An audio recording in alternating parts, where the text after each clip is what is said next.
नमस्कार, आदाब, सत श्री अकाल and welcome to manage brains. मैं हूं आपका maths mentor Rahul. Good morning, good afternoon, good evening, whenever you are enjoying this session. Students, आपके सामने खड़े यहाँ पे सारे एनटीएससी के टीचर्स इतने प्राउड हैं क्योंकि आप लोग इतनी मेहनत करते हैं अपनी सक्सेस को अचीव करने के लिए, और आप जरूर होंगे कामयाब। न सिर्फ आप बल्कि हम होंगे कामयाब अगर हम ऐसे ही मेहनत करेंगे, प्रैक्टिस करेंगे तो। और हमारी कामयाबी सिर्फ इतनी सी है कि आप में से सारे बच्चों के एनटीएससी में बहुत अच्छे मार्क्स आने चाहिए। आप सब इस एनटीएससी स्कॉलरशिप को जीत पाएं और अपनी लाइफ में हमेशा नए नए अचीवमेंट्स को अचीव कर पाएं और अपने आप को, अपने पेरेंट्स को, अपनी सोसाइटी को, हम सबको बहुत बहुत प्राउड फील करवा पाएं।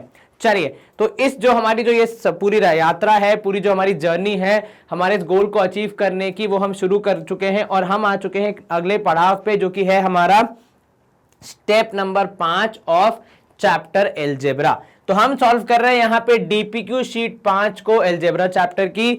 इस चैप्टर की डीपीक्यू की अगर आपको पीडीएफ फॉर्म चाहिए जहां पे केवल सवाल होंगे, जवाब नहीं, वो आपको इसी सेशन के डिस्क्रिप्शन में मिल जाएंगे नीचे, या फिर आप इसे पिछले सेशन के डिस्क्रिप्शन से भी ले सकते हैं। और यदि आपने इसको सॉल्व नहीं किया है अब तक और आप यहां मुझे देख रहे हैं इस शीट के नंबर के साथ, तो आपके लिए थोड़ा सा मैं एक आपसे अनुरोध करूंगा, प्लीज यहां पे मुझे कीजिए इसी तरीके से पॉज और आप जाइए और आधा घंटा दीजिए इन सारे सवालों को सॉल्व करने में। देखिए आप आधे घंटे में कितने सवाल सॉल्व कर पाते हैं, क्या आपकी स्पीड है, कौन कौन से क्वेश्चन आपसे नहीं बने या फिर किस क्वेश्चन में आप गलती कर रहे हैं।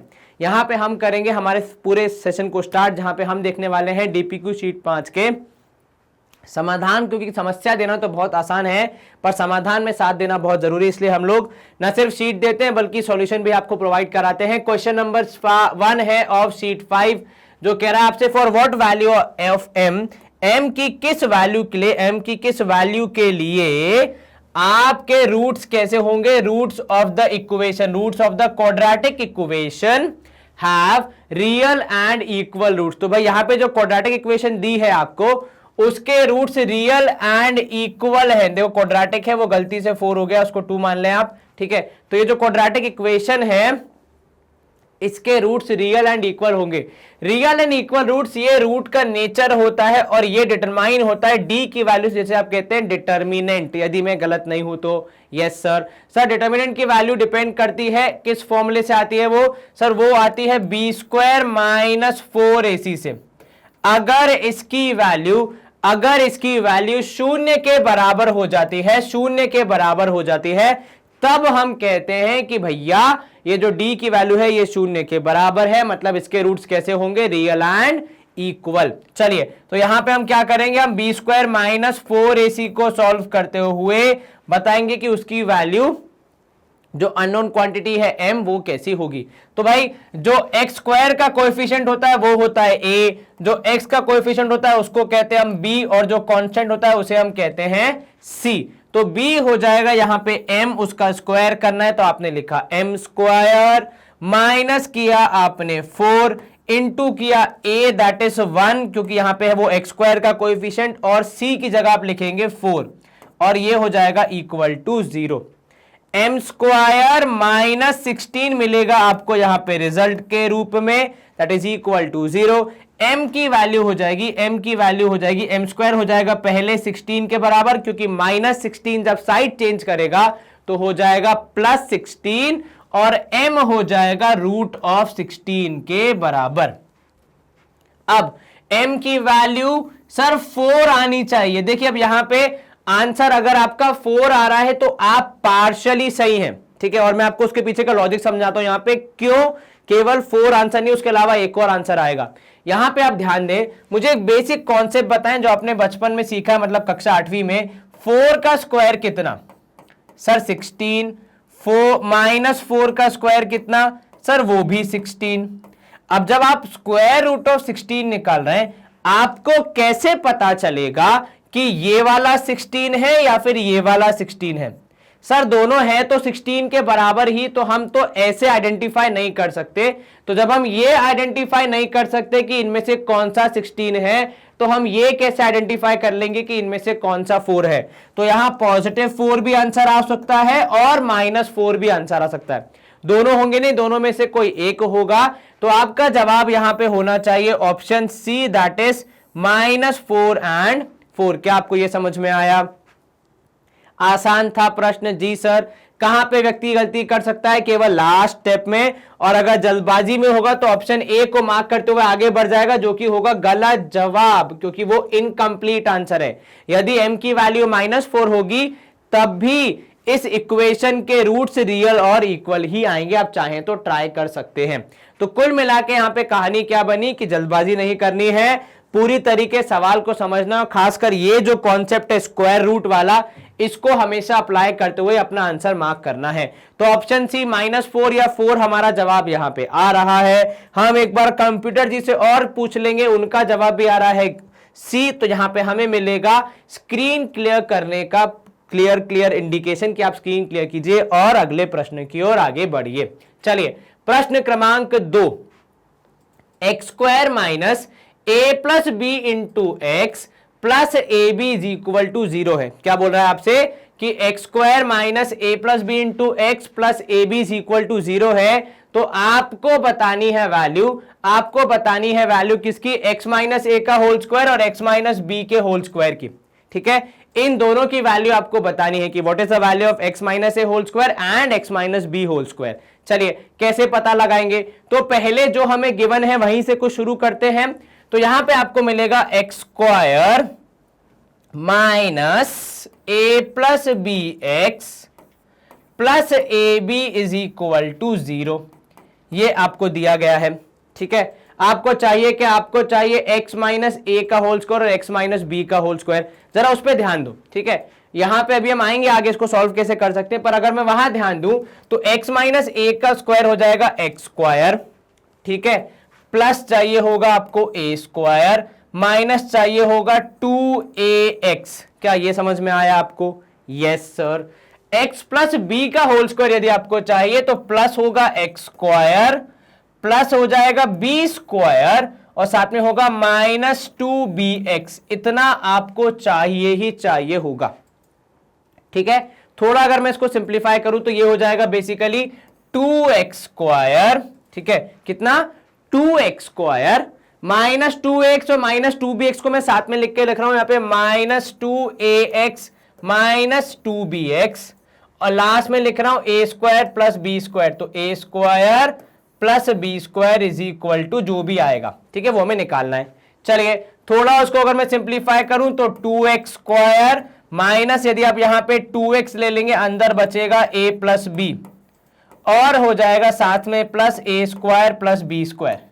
ये हमें चाहिए। ठीक है, तो बेसिकली जो हमें चाहिए तो उसको मैंने काफी हद तक सिंप्लीफाई कर दिया, ताकि जब मैं इसको सॉल्व करूं तो मैं काफी हद तक अपनी जगह पे पहुंच पाऊं। चलिए, तो यहां हो गया x² - x × a + b। बस मैंने क्या किया, इनको रीअरेंज किया, और ये ab को मैं उस तरफ भेज रहा हूं -ab के रूप में। और यदि आप मुझे देख पा रहे हैं तो बेसिकली मैं चाह रहा हूं कि यहां से कुछ रिजल्ट निकाल के वहां पे मैं सब्स्टिट्यूट कर सकूं। ठीक है, अब देखो वहां पे x² के साथ क्या है? 2 है, और x के साथ भी 2 है, तो मैं इस पूरे में 2 मल्टीप्लाई कर रहा हूं। तो मुझे क्या मिलेगा? 2x² - 2x a + b = -2ab। और ये बहुत इंपॉर्टेंट रिजल्ट है मेरे पूरे सवाल को सॉल्व करने के लिए, क्योंकि यहां पे जब मैंने शुरू किया था तब मैं जब देखूं तो बहुत कॉम्प्लेक्स क्वेश्चन था। आपको x² + a² -2x, पर इसको सिंप्लीफाई करते करते मैं जिस लेवल तक लाया हूं वहां पे मुझे एग्जैक्टली यही चीज मिल रही है, जो कि है 2x² - 2x × a + b, जिसकी वैल्यू मुझे यहां पहले ही प्राप्त हो चुकी है, मुझे यहां पहले ही मिल चुकी है। तो उसकी वैल्यू को रिप्लेस करने के बाद मैं यहां पे लिख रहा हूं a² + b²। ठीक है, और इस वैल्यू की जगह हम लिख देते हैं -2ab, क्योंकि यही है वैल्यू। देखो 2x² - 2x × a + b की वैल्यू है -2ab, प्लस करेंगे हम a² b + b²। अब जरा ध्यान से देखना, सवाल शुरू कहां से हुआ था? सवाल शुरू हुआ था x - a का whole square plus x - b का whole square = a² - 2ab + b² के रूप में आ गया है कि नहीं? क्या किया आपने? सिंप्लीफाई करते करते करते करते जहां पे आप रिप्लेस कर पाए वहां पे आपने रिप्लेस किया, और आपका आंसर अब केवल लास्ट स्टेप से एक स्टेप से दूर है। यहां पे आपका जवाब आएगा x - a का whole square plus x - b का whole square = a minus B का होल स्क्वायर, जो कि है यहां पे ऑप्शन सी में साफ साफ दिखता हुआ। ठीक है, तो यहां पे आप क्या करेंगे, ऑप्शन सी को एक बार हम सॉल्व करेंगे। एक बार हम पहले कंप्यूटर जी से और वेरीफाई कर लेते हैं। कंप्यूटर जी का जवाब भी है option C, that is a minus B का होल स्क्वायर।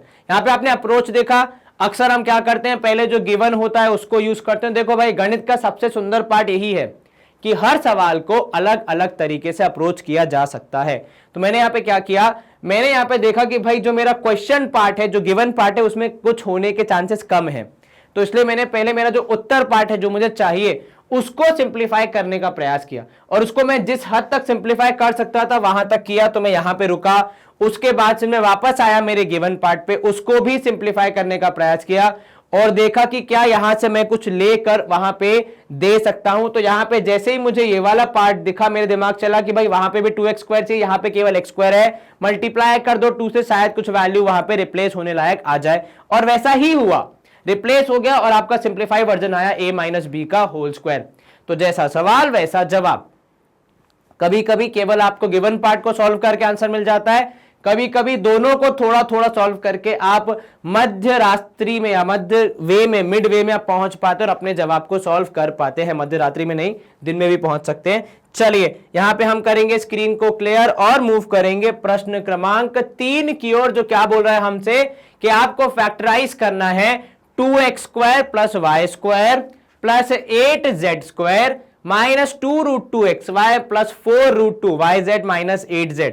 यदि मैं गलत नहीं हूं तो मुझे ये कक्षा 9वीं का एक सवाल के रूप में याद आ रहा है, एनसीईआरटी में है ये। ठीक है, पर लेकिन वहां पे क्या होता है, केवल सब्जेक्टिव होता है, सॉल्व करना होता है। तो अगर आप एनटीएससी की तैयारी कर रहे हैं तो एक्चुअली देखा जाए तो ये सवाल बहुत टफ हो जाएगा, क्योंकि बहुत से स्टूडेंट्स कक्षा 10वीं की मैथ्स तो पूरी पढ़ लेते हैं, 9वीं की रिवाइज नहीं करते। और ये बहुत छोटा सा कॉन्सेप्ट है, सेकंड चैप्टर में आता है पॉलिनोमियल्स, वहां पे है ये क्वेश्चन। तो अगर आपने 9वीं की मैथ्स अच्छे से प्रैक्टिस नहीं की, अगर आपके कॉन्सेप्ट्स आपने रिवाइज नहीं किए, तो पक्का आप यहां फंसोगे। लेकिन हमें यहां फंसना थोड़ी है, हमें क्या करना है, हमें तो अच्छे से सॉल्व करना है। चलिए, तो ये हो जाएगा यहां पे 2x स्क्वायर, ठीक है, plus Y square plus 8z square minus 2√2xy plus 4√2yz और लास्ट में है माइनस 8xz। चलिए, a square B square C square का नाम आपने सुना होगा, तो इसको मैं थोड़ा सा अलग वे में लिख रहा हूं, √2x का होल स्क्वायर।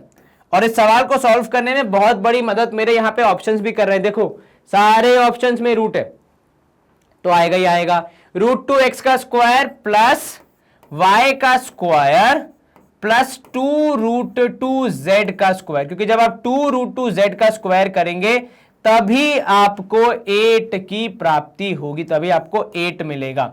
तो 2√2z का होल स्क्वायर। तो यहां से इतना तो कंफर्म हो गया पहले पार्ट से कि a की वैल्यू है √2x, b की वैल्यू है y और c की वैल्यू है 2√2z। ठीक है, लेकिन यहां पे एक जो दिक्कत आती है, जहां पे अक्सर व्यक्ति गलती कर देता है, वो है ये पॉजिटिव होंगे या नेगेटिव। इनमें से किसी के भी पॉजिटिव या नेगेटिव होने के बराबर चांसेस हैं, और वो हम चेक कर पाते हैं हमारे बचे हुए 3 वाले ऑप्शन से। ठीक है, तो यहां पे यदि आप अभी ऑप्शंस देखें तो पहला जो ऑप्शन है आपका ऑप्शन बी और सी, वो तो रिजेक्ट हो गए। बचा क्या, ऑप्शन ए और डी बचा, जिसे हम थोड़ा सा वेरीफाई करके साइन के साथ अपने आंसर के रूप में मार्क करेंगे। चलिए, आपके पास ए स्क्वायर आ गया, बी स्क्वायर आ गया, सी स्क्वायर आ गया, उसके बाद आता है 2ab। तो भाई यहां पे है 2, ठीक है, जो कि पहले से हमारे पास, तो 2 इंटू ए जो कि है √2x इंटू बी जो कि है y। हालांकि होना चाहिए प्लस 2ab, लेकिन हमारे पास माइनस साइन है, तो फिलहाल उस माइनस को मैं ब्रैकेट में रख रहा हूं। ठीक है, कि यहां पे माइनस साइन है, लेकिन उसे किसके साथ रखना है, इस बात का विशेष ध्यान रखना है। ठीक है, नेक्स्ट है आपका, तो हो जाएगा प्लस 2 इंटू वाई इंटू कितना 2√2z, तभी तो वहां पे आ रहा है 4√2। भाई 2 इंटू 2 करोगे तभी तो 4 आएगा, ये प्लस है। ठीक है, तो मतलब इन दोनों वैल्यूज के पॉजिटिव होने के बहुत चांसेस हैं, या तो दोनों पॉजिटिव है या तो दोनों नेगेटिव है, क्योंकि तभी तो वहां प्लस मेंटेन हो रहा है। दोनों पॉजिटिव होंगे तो भी प्लस रहेगा, दोनों नेगेटिव होंगे तो भी माइनस माइनस मिलके क्या हो जाएगा, प्लस हो जाएगा। तो प्लस यहां मेंटेन रहेगा। तो यहां पे अभी हाई चांसेस हैं, बहुत ही ज्यादा हाई चांसेस हैं कि z यहां पे जो x है वो नेगेटिव होगा, और ये कंफर्म होगा तीसरे पार्ट से। यदि तीसरे पार्ट में भी x नेगेटिव हो जाता है तो वही हमारी फाइनल वैल्यू होगी। तो ये हो जाएगा, यहां पे माइनस था तो आपने लिखा plus 2 into √2x into 2√2z। ठीक है, अब यहां पे भी प्लस था लेकिन है माइनस साइन, तो जब आगे आपने x के साथ फिक्स किया है तो यहां पे भी आप x के साथ फिक्स करके एक बार ट्राई करेंगे, और x के साथ वो परफेक्टली फिट बैठ रहा है सारी चीजों में, मतलब यहां पे भी वो सही बैठ रहा है, यहां पे भी वो सही बैठ रहा है, मतलब हम यहां पे श्योर हो सकते हैं कि x की वैल्यू होगी नेगेटिव। तो ये हो गया a square plus B square plus C square plus 2ab plus 2bc plus 2ca, जो कि एक्चुअली इन द एंड हो जाता है a प्लस बी प्लस सी का होल स्क्वायर, जो कि हम में से बहुतों को याद नहीं होगा क्योंकि ये कक्षा 9वीं का कंसेप्ट है। ठीक है, तो इसीलिए एनटीएससी टफ एग्जाम है, क्योंकि यहां सिर्फ 10वीं की मैथ्स नहीं चाहिए, 8वीं 9वीं 10वीं या इनफैक्ट 7वीं से भी कोई भी कॉन्सेप्ट आ सकता है। तो आपका a मतलब पहली वैल्यू थी -√2x, दूसरी वैल्यू थी y, और तीसरी वैल्यू थी 2√2z। स्क्वायर करना है मतलब सेम वैल्यू को स्वयं मल्टीप्लाई करना है वापस, तो -√2x plus y plus 2√2z हमारा दूसरा फैक्टर हो जाएगा। क्या आपको यह समझ में आया? Yes sir. कहीं कोई शंका मन में? नहीं सर। तो भाई कक्षा 9वीं के इस कंसेप्ट को यूज करते हुए हमने सवाल को सॉल्व किया। पहले आपने a square B square C square को तोड़ा, फिर ab plus B C plus C A मतलब 2ab plus 2bc plus 2ca का यूज करते हुए इनमें से कौन सा वाला नेगेटिव है उसको पता लगाया और अपना फाइनल उत्तर मार्क किया ऑप्शन डी के रूप में। एक बार हम किससे पूछेंगे? कंप्यूटर जी से पूछेंगे। स्क्वायर आना चाहिए था, स्क्वायर का मतलब है सेम चीज का सेम चीज से मल्टीप्लीकेशन, जो कि यहां पे ऑप्शन डी में आपको साफ साफ दिख रहा है। चलिए स्क्रीन करेंगे क्लियर, कंप्यूटर जी से लेंगे एक बार परमिशन, उनका जवाब भी है ऑप्शन डी जो कि हमने भी मार्क किया, और मूव करेंगे अगले प्रश्न की ओर। प्रश्न क्रमांक 4 है हमारा यहां पे कि x - 3 upon x square minus x minus 6 plus 2x - 1 upon 2x square plus 5x - 3 and 2x plus 5 upon x square plus 5x - 6। आपको इन सबको ऐड सब्ट्रैक्ट करके बताना है कि इनमें से कौन सा आंसर होगा या किसके बराबर होगा। ये जरा यहां पे ध्यान से देखो। सबसे पहले आपका क्वेश्चन जितना बड़ा है, मतलब जितने ज्यादा उसमें टर्म्स है, आंसर पार्ट उतना ही सिंप्लीफाइड उतना ही छोटा है। तो अब आप क्या करेंगे, इसमें आपको इस क्वेश्चन को इस तरीके से सॉल्व करना है कि आपका क्वेश्चन सिंप्लीफाई होकर छोटा हो जाए। उदाहरण के तौर पर अगर मैं आपको यहां पे बताऊं तो भाई आप न्यूमरेटर में ज्यादा कुछ कर नहीं सकते, उसको ऐसे ही छोड़ दो। हालांकि डिनोमिनेटर को हम मिडिल टर्म स्प्लिटिंग का यूज करके सॉल्व कर सकते हैं। उदाहरण के तौर पे आप पहले वाले को लिखेंगे x square minus 3x plus 2x minus 6। ऐसे दो फैक्टर्स जिन्हें ऐड या सब्ट्रैक्ट करने पे -x आएगा, मल्टीप्लाई करने पे -6 आएगा, वो हमने यहां पे लिख दिए। प्लस 2x - 1 है, ठीक है, और नीचे उसको अगर आप ब्रेक करेंगे तो भाई मल्टीप्लाई करने पे आपको चाहिए -6 और ऐड करने पे 5, तो वो हो जाएगा प्लस 6x और -x - 3।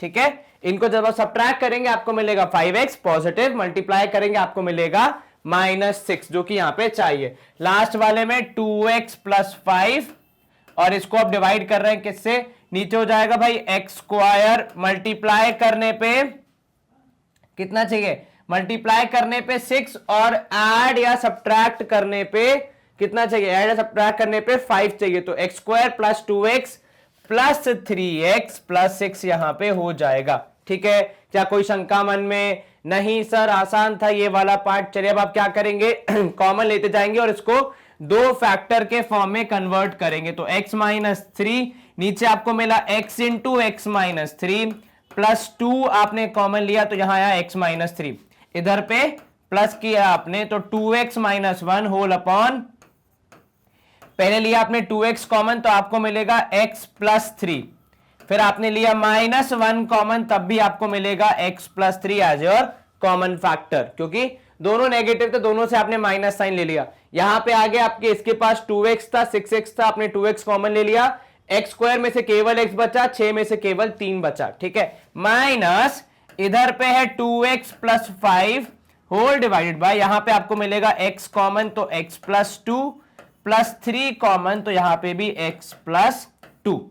चलिए अब आप इसको और सॉल्व करेंगे तो x-3, नीचे आपके दो फैक्टर कौन से आएंगे सर? एक तो आएगा x-3, दूसरा आएगा x+2। चलिए इतना पार्ट कर लिया हमने। यहां पे आपको मिलेगा प्लस के बाद यहां पे 2x-1, एक फैक्टर x+3, दूसरा फैक्टर 2x-1। ठीक है, और साथ में तीसरे वाले पार्ट में आपको मिल रहा है -2x+5 अपॉन x-3 और x+2। क्या आपको यह समझ में आया? Yes sir. कहीं कोई शंका मन में? नहीं सर, x+3, सॉरी यहाँ पे +3 आएगा बिकॉज दोनों पॉजिटिव है, तो ये भी +3 और +2। चलिए अब यहां पे ध्यान दीजिए, यदि आप ध्यान से देखेंगे न्यूमरेटर और डिनोमिनेटर में कुछ कुछ कॉमन है पहले वाले फ्रैक्शन में, दूसरे फ्रैक्शन में भी कुछ कॉमन है, हालांकि तीसरे वाले में कुछ भी कॉमन नहीं है तो उसको हम कुछ कैंसिल नहीं कर सकते। तो पहले वाले से बचा आपके पास 1/x+2 प्लस 1/x+3 और यहां पे है -2x+5 upon x+2 into x+3। अब हम क्या कर सकते हैं सर? ये ऊपर का पार्ट तो हमने सॉल्व कर लिया, खाली अब इन दोनों का एलसीएम लेंगे और उससे सब्ट्रैक्ट करेंगे, और कोई ऑप्शन हमारे पास अब बचता नहीं है। तो ये वाला पार्ट जो था हमारा उसको हम कर रहे हैं यहाँ पे गायब, क्योंकि हमें जगह चाहिए चीजें लिखने के लिए। चलिए ये वाला पार्ट इरेज हो गया, इधर भी आपने इरेज कर दिया, और आप आ गए हैं यहाँ पे वापस। आपके पास क्या बचा है? 1/x+2, यहाँ पे x+3, तो 1/x+2 plus 1/x+3 -2x+5 upon कितना बचा है नीचे? x+2 और x+3। ठीक है, चलिए ये आपके पास बच रहा है। दिखने में जितना भीषण भयंकर खतरनाक था ये सवाल, सॉल्व करने में उतना ही आसान होते जा रहा है धीरे धीरे। अगर आप एक एक स्टेप को देखें तो आप कुछ भी ज्यादा मेहनत तो नहीं कर रहे हैं। ठीक है, पहले वाले में आपने क्या किया? बस 3 अलग अलग डिनोमिनेटर्स को आपने फैक्टराइज किया और फिर कैंसिल करके इस मुकाम पे पहुंच गए। चलिए एलसीएम लेंगे आप, तो आपको मिलेगा x+3 और यहां मिलेगा +x+2। ये कहां से आया सर? क्योंकि दोनों में कुछ भी कॉमन नहीं है तो हम एक्चुअली क्रॉस मल्टीप्लाई कर देते हैं हमारे डिनोमिनेटर्स को माइनस। अच्छा, यदि आपने ध्यान से ऑब्जर्व किया होगा तो अब जिन दो टर्म्स को हम माइनस कर रहे हैं वो दोनों ही डिनोमिनेटर में सेम है, x+2 इंटू x+3, मतलब ऊपर वालों को भी हम ऐड या सब्ट्रैक्ट कर सकते हैं। तो ऊपर x+x हो जाएगा 2x+5 और इसी के आगे है -2x+5। इसका क्या तात्पर्य है कि सर ये दोनों वैल्यूज हो सकती हैं कैंसिल और सब्ट्रैक्ट, नीचे बचेगा आपके पास केवल x+2 और x+3, क्योंकि दोनों वैल्यू हो जाएंगी सब्ट्रैक्ट, तो आंसर कितना आएगा? 0 आएगा। डिनोमिनेटर से हमें कुछ फर्क नहीं पड़ता क्योंकि 0 upon something is also equal to 0। तो इतनी मेहनत करने के बाद कुल मिला के आंसर क्या आया? Option A 0। इसमें लेकिन हमारा कुछ हम ज्यादा कर नहीं सकते थे, मल्टीप्लाई डिवाइड करने पे वही आ रहा था। तो क्या किया था आपने? पहले आपने किया रैशनल, पहले आपने डिनोमिनेटर को किया फैक्टराइज, मिड टर्म स्प्लिटिंग से दो फैक्टर्स निकाले, जो जिससे कैंसिल हो रहा था उसे कैंसिल किया, फिर एलसीएम लेके सॉल्व करके फाइनली आंसर आया आपका 0। लेकिन हमारा कोई भी आंसर फाइनल कब होता है? जी हां, जब बिल्कुल हमारे आदरणीय कंप्यूटर जी उसे वेरीफाई कर देते हैं। तो यहां पे आपका जवाब कंप्यूटर जी के हिसाब से भी आ रहा है ऑप्शन ए, मतलब हमने इस सवाल को सही सॉल्व किया है। तो हम करेंगे यहां पे स्क्रीन को क्लियर और मूव करेंगे अगले प्रश्न की ओर।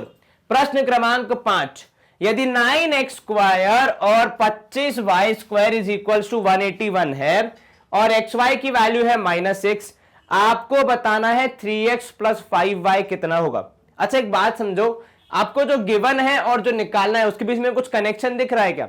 नहीं सर, फिलहाल तो नहीं देख रहा। जरा ध्यान से देखो, क्या मैं 9 को 3x का स्क्वायर लिख दूं इस तरीके से, चलेगा? और इस 25y को लिखा मैंने 5y का होल स्क्वायर, ठीक है? और ये दोनों मिला के हैं कितना? 181 के बराबर।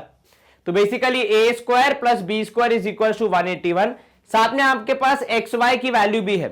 तो यदि हम यहां पे देखेंगे कनेक्टिंग लिंक क्या होगा, तो भाई कनेक्टिंग लिंक होगा 3x + 5y का होल स्क्वायर, जो कि वो होगा किसके बराबर? वो हो जाएगा सर 3x के होल स्क्वायर प्लस 5y का होल स्क्वायर और साथ में हो जाएगा प्लस 2xy।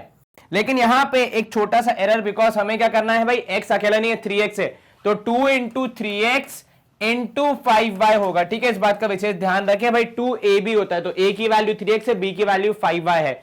तो इसको जब आप सॉल्व करेंगे, आगे वाले पार्ट का इन दोनों की वैल्यू ठीक इसके ऊपर लिखी है 181, इधर पे आएगा प्लस, ये हो जाएगा 3 2 6 6 5 30 इंटू एक्स वाई। भाई मैंने नंबर्स को साथ में मल्टीप्लाई कर दिया और वेरिएबल्स को साथ में मल्टीप्लाई कर दिया। ठीक है, अब एक्स वाई की वैल्यू भी आपको सवाल में दी गई है, जरा ऊपर देखिए ध्यान से, एक्स वाई की वैल्यू दी गई है -6, तो 30 इंटू -6 करेंगे, हमें कितना मिलेगा सर 180, जो कि नेगेटिव है तो ये प्लस साइन भी बन जाएगा नेगेटिव। 180 में से 180 माइनस किया तो कितना बचेगा, 1 बचेगा। ये वैल्यू किसकी है सर, ये वैल्यू है 3x प्लस 5y के होल स्क्वायर की। पर जब हम स्क्वायर से स्क्वायर रूट में जाएंगे, बिकॉज हमें बिना स्क्वायर वाला नंबर चाहिए, तो इस तरफ आ जाएगा स्क्वायर रूट, और 1 का स्क्वायर रूट क्या होता है सर, या तो +1 या -1, ये हम पहले ही चर्चा कर चुके हैं। आपको एक बार फिर याद दिला दूं कि अगर आपने +2 का स्क्वायर किया तब भी आया 4, -2 का स्क्वायर किया तब भी आया 4, तो आप इस 4 को देखकर नहीं बता सकते कि ये +2 से आया या -2 से आया है। ठीक उसी प्रकार अगर √1 कर रहे हैं तो भाई 1 पॉजिटिव 1 से आया, नेगेटिव 1 से आया, वो हम जज नहीं कर सकते, इसीलिए हम +1 और -1 दोनों को अपना आंसर मानेंगे कि दोनों में से कुछ भी आपका आंसर हो सकता है। लेकिन एक बार हम अपने जवाब को किससे वेरीफाई करवाएंगे, हमारे कंप्यूटर जी से वेरीफाई करवाएंगे। उनका जवाब भी है ऑप्शन ए, हरे रंग का मतलब हमारे लिए आगे बढ़ने का सिग्नल। हम करेंगे यहां पे स्क्रीन को क्लियर और मूव करेंगे सवाल नंबर 6 की ओर।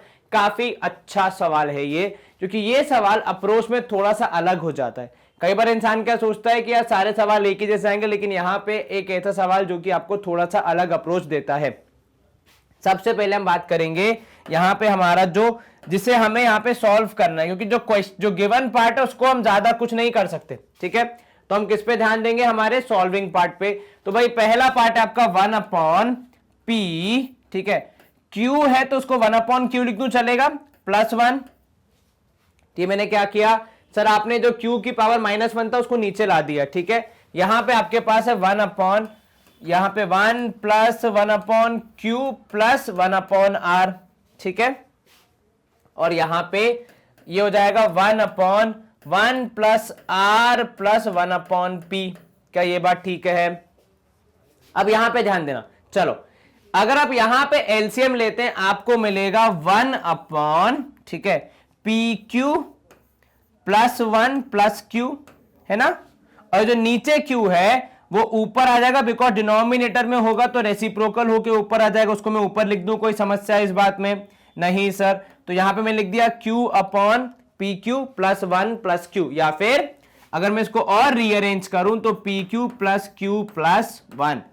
एक बार फिर से, एक ही स्टेप में बहुत कुछ हो गया। तो भाई यहां पे आपने पहले एलसीएम लिया, ठीक है, तो ये आया pq, यहां पे आया q। अगर मैं उसको ठीक उसी फॉर्म में लिखूं तो 1 प्लस ये हो जाएगा कितना, 1/(q), ये हो जाएगा यहां पे q। आपने एलसीएम लिया और सॉल्व किया। ठीक है, तो ये हो गया pq +1 + q(q) और ऊपर है 1। इधर पे मैं फिलहाल के लिए ये 1/q, और जैसा कि मैं पहले वाले में देख पा रहा हूं कि आपका डिनोमिनेटर बन रहा है pq +1 + q, तो मेरे को आगे भी इसी डिनोमिनेटर को कंटिन्यू करना पड़ेगा, जो होगा 1q और pq। में कोशिश करूंगा कि सेम डिनोमिनेटर आ जाए ताकि ऐड करने में आसानी हो। ठीक है, चलिए यहां ध्यान दें, तो 1q + 1/r की जगह मैं यहां पे ले रहा हूं pq = 1/r। यहां से मैं 1/r की वैल्यू पिक कर रहा हूं। यहां पे वैल्यू कितनी थी, 1/pqr की वैल्यू थी 1। r को मैंने इस तरफ भेज दिया तो वो मल्टीप्लीकेशन से डिवीजन में हो गया, और यहां से मुझे मिल गया भाई 1/r की वैल्यू है pq के बराबर। तो अगर आप यहां पे देखें, पहले और दूसरे वाले का डिनोमिनेटर लगभग सेम होने जा रहा है। क्या, 1q और pq, ये तीनों चीजें आ रही हैं। यहां पे बस आपने एक स्टेप किया कि 1/r की जगह आपने लिख दिया pq। ठीक है, लास्ट वाले में तो जाएगा +1/, आपने लिखा 1 प्लस, अब अगर आप यहां पे 1/p की वैल्यू देखें, ठीक है, तो वो कितनी हो जाएगी? देखो वहां पे आपको 1 चाहिए, q चाहिए और pq चाहिए, ठीक है, इसके अलावा कुछ और नहीं चाहिए। तो अगर आप यहां पे देखें 1/r की वैल्यू, यहां पे आप देखें केवल r की वैल्यू, तो वो हो जाएगी r इक्वल टू 1/pq। क्या बोला मैंने? r equal to 1/pq।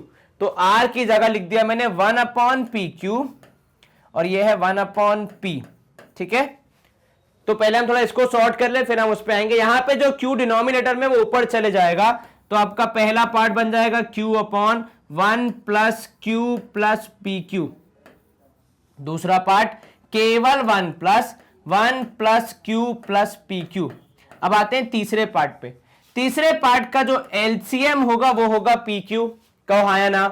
Yes sir. तो भाई एलसीएम अगर PQ होगा तो इस पूरे में PQ मल्टीप्लाई करना पड़ेगा, तो यहां आ जाएगा PQ प्लस, इनके पास ऑलरेडी PQ है तो कुछ मल्टीप्लाई करने की जरूरत नहीं, तो केवल +1, और इसके पास ऑलरेडी P है, केवल Q चाहिए होगा, तो डिनोमिनेटर हो जाएगा PQ। अगर मैं आपको देखो रफ में ले जाके दिखाऊं तो ये हो जाएगा 1 प्लस 1/PQ प्लस 1/P।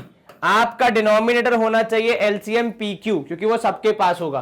तो इस पूरे में इंटू PQ, यहां पे तो ऑलरेडी है तो इंटू 1, यहां पे P है, Q चाहिए तो इंटू Q, और वही मल्टीप्लाई करके मैंने यहां लिखा है।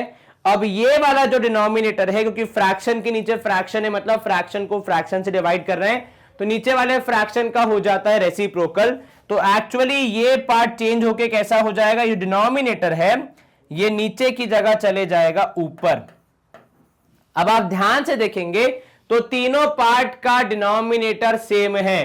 क्या? 1QPQ, 1QPQ, 1Q and PQ। और क्योंकि एडिशन में है तो सीक्वेंस से तो मैटर नहीं करता। अब जब डिनोमिनेटर सेम है तो न्यूमरेटर को भी आप साथ में ले सकते हैं। तो आपके न्यूमरेटर हो जाएंगे, एक तो है Q, एक है 1 और एक है PQ, और नीचे पहले से ही है 1 प्लस Q प्लस PQ। तो भाई ऊपर वाला भी अरेंज हो गया, 1 plus Q plus PQ whole divide by 1 plus Q plus PQ, दोनों हो जाएंगे कैंसल। तो आपका जवाब आना चाहिए 1, दैट इज ऑप्शन डी। एक बार दोबारा समझते हैं। असल सवाल जब हमने शुरू किया सॉल्व करना, तो गिवन पार्ट से हमने दो वैल्यूज यूज की। एक हमने यूज किया कि भाई PQ is equal to 1/R, और दूसरा R is equal to 1/PQ। ये दो वैल्यूज का यूज करके हमने इस पूरे सवाल को सॉल्व किया है। पहले हमने हमारे फर्स्ट पार्ट को सॉल्व करने का प्रयास किया, तो हमें एक डिनोमिनेटर मिला जिसको सेकेंड पार्ट में लाना हमारे लिए काफी आसान था, क्योंकि वहां पे पहले से 1 था, Q था, केवल 1/R को रिप्लेस करके हमने लिख दिया PQ, ठीक है। तो क्योंकि दोनों पार्ट का डिनोमिनेटर सेम हो गया, तो अब तीसरे पार्ट में भी मैंने वही एफर्ट डाले कि किसी तरीके से मेरा डिनोमिनेटर सेम हो जाए। और देखा जाए तो डिनोमिनेटर में किसकी जरूरत थी? PQ की जरूरत थी। तो यहां पे बिना कुछ किए PQ आ जाए ऐसा तो हो नहीं सकता था, इसलिए हमने क्या किया? इसलिए हमने R की जगह रिप्लेस किया 1/PQ से। एलसीएम लिया तो हमारे तीनों पार्ट्स का डिनोमिनेटर सेम आ गया, इसलिए न्यूमरेटर को ऐड करना हमारे लिए पॉसिबल हो गया, और उनको ऐड करने के बाद हमारा जवाब आया ऑप्शन डी, दैट इज 1, क्योंकि दोनों पार्ट्स हो गए कैंसल। और ये डिवीजन था, अगर सब्ट्रैक्शन होता तो शून्य आता, पर डिवीजन है, सेम है, इसलिए डिवाइड करने पे आंसर बनेगा। ये बहुत बारीक सी चीज जो मैंने अभी बोली, लेकिन कई बार व्यक्ति भूल जाता है, जल्दबाजी में कैंसिल करके आंसर लिख देता है 0।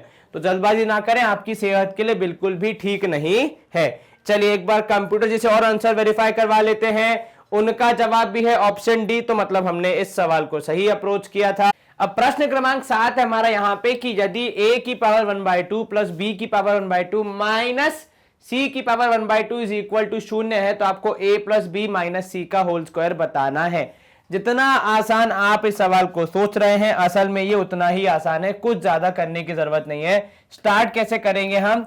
तो ऑब्वियस ही बात है, जो एक नेगेटिव है उसको हम उस तरफ ले जाएंगे, तो a की पावर 1/2 b की पावर 1/2 दोनों को किया ऐड और इक्वल टू सी की पावर 1/2 हो जाएगा। क्यों भैया? माइनस सी था, साइड चेंज करेगा तो प्लस हो जाएगा। अब एक काम कर सकते हैं, हम दोनों साइड्स का स्क्वायर कर सकते हैं, ताकि यहां से ये रूट वाली वैल्यू थोड़ी सी कम हो जाए। तो आपने इस तरफ का स्क्वायर किया, तो a की पावर 1/2 प्लस b की पावर 1/2 का स्क्वायर इज इक्वल टू सी की पावर 1/2 का स्क्वायर। ठीक है, यस सर। यहां पे a प्लस बी का होल स्क्वायर मतलब a square plus B square, जिसकी वैल्यू है b की पावर 1/2, तो हम उसको ही लेके चलेंगे। बी स्क्वायर में कई बार व्यक्ति क्या करता है, सीधे ही ए स्क्वायर लिख देता है। आपको चेक करना है अंदर का वैल्यू क्या है, और जो भी अंदर का वैल्यू है उसका स्क्वायर करना है, ठीक है। तो A square plus B square plus 2ab, that is a की पावर 1/2 इंटू बी की पावर 1/2 इज इक्वल टू यहां पे c की पावर 1/2 हो जाएगा, और उसका भी स्क्वायर। चलिए, स्क्वायर और आधा जो था ये 1/2 और ये इंटू 2 कैंसिल हो जाएगा, तो केवल a प्लस बी, और यहां बचेगा plus 2 under root of A B is equal to C, ठीक है। अब आपको ए बी सी तीनों साथ में चाहिए, तो सी को यहां ले आते हैं, इस वाले पार्ट को वहां भेज देते हैं, तो a plus B minus C हो जाएगा -2 रूट ए बी, क्योंकि पॉजिटिव था, साइड चेंज करेगा तो A B -2 root A B, ठीक है। अब आपको करना है स्क्वायर, तो यदि आप इस साइड का स्क्वायर करेंगे तो इस तरफ का भी स्क्वायर हो जाएगा, तो यहां पे हो जाएगा आपके पास -2 का square that is 4, root A B का स्क्वायर करोगे तो केवल ए बी बचेगा, तो आपका जवाब होना चाहिए 4ab, that is option C. क्या आपको यह समझ में आया? प्रश्न आसान था, यस सर। माइनस साइन की वजह से काफी इजीली सॉल्व हो गया, तो हमें ज्यादा परेशान नहीं होना है। कई बार व्यक्ति क्या सोचता है कि भाई यहां से यहां जाना है, सीधे स्क्वायर कर दो, सीधे स्क्वायर करोगे तो अटक जाओगे, क्योंकि फिर वो स्क्वायर और जो हाफ है वो कैंसिल होगा। यहां पे देखो ए बी सी पूरे कंप्लीट है, वो हाफ में नहीं है, रूट में नहीं है, ठीक है। ये डिफरेंस आपको हमेशा याद रखना, यदि ये डिफरेंस आप याद नहीं रखोगे तो आप हमेशा गलती कर जाओगे। तो पहले आपने नेगेटिव को इस तरफ भेजा, फिर सॉल्व किया, और इन दी एंड फिर अपना आंसर निकाला 4ab के बराबर। देखो ऑप्शन की बात करें तो ऑप्शन ए, सी और डी काफी क्लोज है, केवल 4ab और 4ac का फर्क है। थोड़ा ध्यान से मार्क करना जब भी आप अपना सवाल सॉल्व करो। एंड यस, इसमें एक वेरिएशन ये भी आ सकता है कि ये नेगेटिव था तो इसको पॉजिटिव बना दो और इसको नेगेटिव बना दो, ठीक है। और ये जवाबदारी आपकी है कि अब आप इस तरीके से सवाल को सॉल्व करें कि अगर एक पॉजिटिव है दूसरा नेगेटिव है, मतलब चेंज कर दिया आपने, तो जवाब क्या हो जाएगा, ठीक है। यहां पे हम करेंगे स्क्रीन को क्लियर, लेकिन उससे पहले कंप्यूटर जी द्वारा वेरिफिकेशन किया जाएगा। उनका जवाब भी है ऑप्शन सी, तो मतलब हमने सवाल को सही सॉल्व किया है। हम करेंगे स्क्रीन को क्लियर, जो कि पहले ही हो गई है, और आ जाते हैं सवाल नंबर 8 की तरफ। चलिए, क्या बोल रहा है आपसे कि दो इक्वेशन है 4x plus 6/y equal to 15 and 6x minus 8/y is equal to 14। तो आपको बताना है p की वैल्यू क्या होगी यदि p की वैल्यू डिराइव करने के लिए आपके पास ये इक्वेशन है, p की वैल्यू निकालने के लिए आपके पास ये वाली इक्वेशन दी है, तो ठीक है। चलिए, तो पहले तो इन दोनों को सॉल्व करके आपको x और y की वैल्यू निकालनी पड़ेगी, तब तो हमें p की वैल्यू मिलेगी। पहली इक्वेशन है 4x plus 6/y is equal to 15। दूसरी equation 6x minus 8/y is equal to 14। चलिए, अब आपने जितनी इक्वेशन सॉल्व की हैं सब में आपको यही पता है कि कोई एक वेरिएबल के जो भी आपके एक्सपोनेंट, जो भी आपके कोएफिशिएंट है, उन्हें सेम बनाना पड़ता है। तो या तो इसको सेम बना दो या फिर y वाले को सेम बना दो। मैं यहां पे y वाली पावर्स को सेम बना रहा हूं, तो यहां इंटू कर रहा हूं मैं 6 इंटू 4, क्योंकि वो देगा मुझे 24, और साथ में कर रहा हूं यहां पे 8 इंटू 3, क्योंकि वो भी देगा मुझे 24। तो इक्वेशन क्या हो जाएगी sir, 16x plus 24/y equals to 15 चौके 60, ठीक है। नीचे हो जाएगी 6 3 18x माइनस 24/y, क्योंकि 8 दिया 24, और 14 इंटू 3, 14 इंटू 3 कितना होगा, 4 3 12, 2 यहां 1 ऊपर, 3 1 3 और 1 4 42, ठीक है। अब आप क्या करेंगे सर, दोनों इक्वेशंस को ऐड कर देते हैं, क्योंकि प्लस माइनस हो जाएगा माइनस, और इसको सॉल्व करके हमें x की वैल्यू मिल जाएगी, ठीक है। जब आप दोनों को ऐड करेंगे 16 और 18 कितना हो गया सर, 6 8 और 6 14, एक कैरी, एक और एक 2 3, 34x। ये दोनों हो जाएंगे कैंसिल, प्लस माइनस हो जाएगा कैंसिल, तो केवल 0, और ये हो जाएगा 6 और 4 10, तो 102। 34x इक्वल्स टू 102, x की वैल्यू हो जाएगी 102/34। क्या 34 के टेबल में 102 आता है? 34 इंटू 3 करके देखिए, 4 3 जा 12, 2 यहाँ 1 कैरी, 3 3 जा 9, 1 10, जी हाँ बिल्कुल आता है। तो x की वैल्यू हो जाएगी 3। क्या x की वैल्यू निकालने से हमारा काम बन जाएगा? नहीं सर, y की वैल्यू भी निकालनी पड़ेगी, तभी तो हम p की वैल्यू तक पहुंच पाएंगे। y की वैल्यू निकालने के लिए आप इनमें से कोई भी इक्वेशन यूज कर लीजिए, कुछ फर्क नहीं पड़ता। तो भाई 4 इंटू 3 दैट इज x की value plus 6 upon y is equal to 15 हो जाएगा। ठीक है, 4 3 जा 12 plus 6 upon y is equal to 15। अब आप इसको और सॉल्व करेंगे तो 6 अपॉन y हो जाएगा 15 माइनस 12 के बराबर, तो 6 हो जाएगा 3y के बराबर। ये कहां से आया? सब 15 में से 12 गया तो 3 बचेगा, और नीचे जो y डिनोमिनेटर में था उसको आप इस तरफ ले आएंगे तो वो न्यूमरेटर में आ जाएगा और मल्टीप्लीकेशन में हो जाएगा। तो 6 इक्वल टू 3y, और y की वैल्यू मिलेगी 6 अपॉन 3 दैट इज 2। तो y की वैल्यू कितनी? y की वैल्यू हो गई 2 यहां पे। अब y की वैल्यू मिल गई, x की वैल्यू मिल गई, अब क्या निकालना है आपको? p की वैल्यू निकालनी है। वो कहां से आप निकालेंगे? तो सर y की जगह रखेंगे 2, p रहेगा एज इट इज, x की जगह आ जाएगा 3 और माइनस हो जाएगा 2। फिर से बोर्ड मास, डायरेक्टली माइनस मत कर देना कि 3 माइनस 2 हो जाएगा 1, तो ये -2 साइड चेंज करेगा तो +2, और यहां पे आएगा 3p। 4 इक्वल्स टू 3p, 4/3 हो जाएगी वैल्यू ऑफ p। क्या? 4/3। तो क्या सवाल उतना टफ था? नहीं सर, इक्वेशन को सॉल्व करके आंसर निकालना था, जो हम बहुत बार कक्षा 10वीं में करते आए हैं। पूरा का पूरा एक चैप्टर है लीनियर इक्वेशन इन 2 वेरिएबल्स, वहां पे हमने बहुत बार ये सॉल्व किया है, तो इतनी कठिनाई नहीं होनी चाहिए। खाली एक ही बात है कि यहाँ पे p की वैल्यू निकालनी थी, जो कि तीसरा ही एक वेरिएबल था जो कि x और y पे डिपेंडेंट था। तो पहले हमने x और y की वैल्यू प्राप्त करी, फिर p की वैल्यू हमें मिली। तो हमारे जवाब से ऑप्शन बी होना चाहिए सही, क्योंकि वो है 4/3 के बराबर। लेकिन हम अकेले डिसाइड नहीं करते, हमेशा हमारे आदरणीय सम्माननीय कंप्यूटर जी से जरूर पूछते हैं कि भाई आपका जवाब क्या आ रहा है। उनका जवाब भी ऑप्शन सी है या नहीं, ये हमें कौन बताएगा? कंप्यूटर जी बताएंगे। उनका जवाब भी है ऑप्शन बी दैट इज 4/3। तो इस इक्वेशन को या इस क्वेश्चन को हमने आसानी से सॉल्व कर लिया है। क्या किया हमने? सर हमने बेसिकली यहां पे इक्वेशंस को सॉल्व करके अपनी वैल्यूज को प्राप्त किया। चलिए इसी के साथ हम करेंगे स्क्रीन को क्लियर और मूव करेंगे अगले पड़ाव की ओर, जो कि आपके लिए है बहुत important information about magnet brains की वेबसाइट। ठीक है, तो भाई मैग्नेट ब्रेन्स की वेबसाइट के बारे में आपने बहुत बार सुना होगा हमारे सारे टीचर से, और हम इस बात पे इतना फोकस क्यों करते हैं मैं आपको वो बता रहा हूं पूरी ईमानदारी से। देखो YouTube पे हमारे जो चैनल है हमारा, उस पर बहुत सारे वीडियोस हैं, मतलब हजारों में वीडियोस हैं, और रोज नए वीडियोस ऐड होते जाते हैं, और इस वजह से कई बार हमें ऐसा लगता है कि हमारे स्टूडेंट्स जो उनके इंपॉर्टेंट काम के वीडियोस हैं उन तक नहीं पहुंच पाते हैं।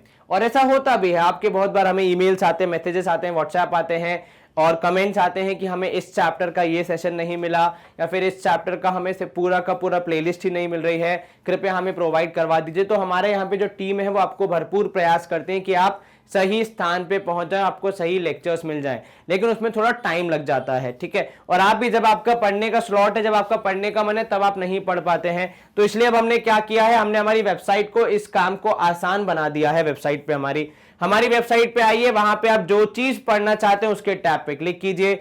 उदाहरण के तौर पे आप एनटीएससी पढ़ना चाहते हैं, एनटीएससी के टैब पे क्लिक कीजिए।